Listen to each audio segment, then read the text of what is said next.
નમસ્કાર દર્શક મિત્રો, હાલમાં જે રીતે સ્થાનિક સ્વરાજ્યની ચૂંટણીના પરિણામ આવી રહ્યા છે, કેટલાક સ્થાન પર ચોંકાવનારા પરિણામ આવી રહ્યા છે, તો કેટલાક સ્થાન પર ભારતીય જનતા પાર્ટીનો દબદબો છેલ્લા 30 વર્ષથી સતત દેખાઈ રહ્યો છે। બીજી બાજુ જો વાત કરવામાં આવે તો કેટલાક સેલિબ્રિટી ચહેરાઓ છે જે ખરેખર આ ચૂંટણીમાં સૌથી વધુ આકર્ષિત જોવા મળ્યા હતા કે આ ચહેરાઓ જ્યારે ચૂંટણીમાં ઉતર્યા છે સ્થાનિક કક્ષાએ તો ચોક્કસથી તેમની જીત જોવા મળશે, પરંતુ એ ત્રણ ચહેરા એવા છે કે ખરેખર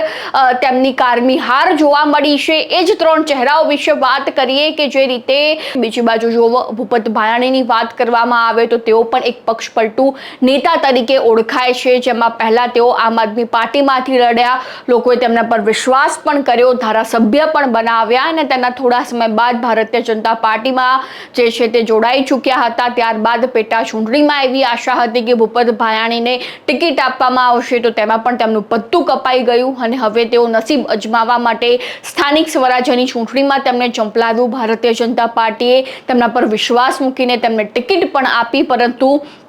તેમનું નસીબ કામ ન કર્યું અને બીજી બાજુ ખાસ કરીને પ્રજાએ તેમને બતાવી દીધું કે જો તમે પક્ષપલટો કરીને આવશો તો અમે મત નહીં આપીએ, દર વખતે તમે પ્રજાને ઉલ્લુ ન બનાવી શકો। અને ખરેખર ભૂપત ભાયાણી પણ ભેસાણ બેઠક પરથી હારી ચૂક્યા છે, જિલ્લા પંચાયતમાંથી તેમને ટિકિટ મળી હતી ભાજપમાંથી, પરંતુ તેમને કારમી હાર જોવા મળી છે તે રીતના સમાચાર હાલમાં સામે આવી રહ્યા છે। બીજી બાજુ આમ આદમી પાર્ટીના જે ખરેખર ચાણક્ય કહેવાય છે એવા મનોજ સોરઠિયા પણ હાર જે છે તે જોવા મળી રહી છે। ખાસ કરીને આવા જે ચહેરાઓ છે તેમાં આશા હતી કે તેઓ જીતીને આવશે, પરંતુ લોકોએ તેમને બતાવી દીધું કે ભાઈ તમે ગમે તે કરો, આ પક્ષમાંથી આ પક્ષમાં જશો તો અમે તમને મત નહીં આપીએ, પ્રજાલક્ષી કાર્યો તમારે કરવા પડશે। જે રીતે ભૂપત ભાયાણીની હાર થઈ એ ખરેખર એક બોધપાઠ અન્ય નેતાઓ માટે મળી રહ્યો છે કે જો તમે દર વખતે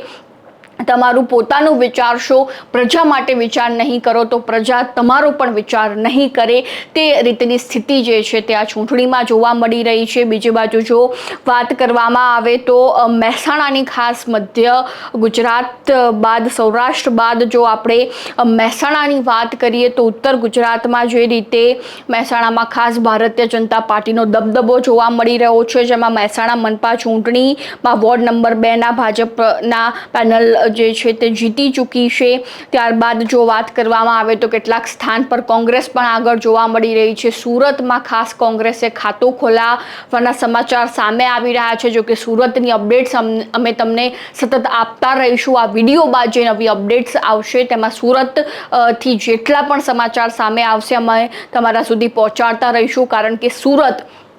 સૌથી ચર્ચાસ્પદ જિલ્લો જે છે તે આ ચૂંટણી સમય દરમિયાન બની ચૂક્યો હતો। આમ આદમી પાર્ટીની ખાસ નજર સુરતમાં જોવા મળી, પરંતુ ખાસ એવું કંઈ આમ આદમી પાર્ટીનું નથી જોવા મળી રહ્યું ત્યાં પરિણામ, જો કે સમય જ બતાવશે ખરેખર કઈ પાર્ટીનો દબદબો સુરતમાં જોવા મળી રહ્યો છે। ખાસ જોડાયેલા રહેજો ક્રાંતિ માર્ગ સાથે, પરિણામની દરેક ખબર તમારા સુધી પહોંચાડતા રહીશું।